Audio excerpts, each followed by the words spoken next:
দেশে বর্তমানে ৪৫ লাখ মামলা চলমান আছে। এ তথ্য জানিয়ে মামলার আগে মধ্যস্থতা কার্যক্রমে সংশ্লিষ্টদের সহায়তার আহ্বান জানিয়েছেন আইনমন্ত্রী মোহাম্মদ আসাদুজ্জামান।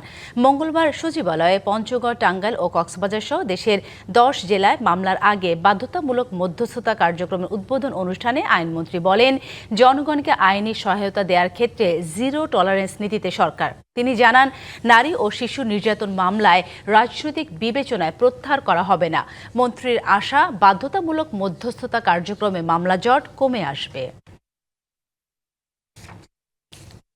পারিবারিক সহিংসতা আইন, যেখানে আপনার স্টেট অ্যাকুইজিশন টেনেন্সি অ্যাক্টের আন্ডারে আপনার প্রিএমশনের টার্গেট, এই ধারাবাহিকতা 62%, 62.02% যে ড্রপ 3 মাসে হয়েছে, এটা যদি কন্টিনিউ করে তাতে যা আসবে।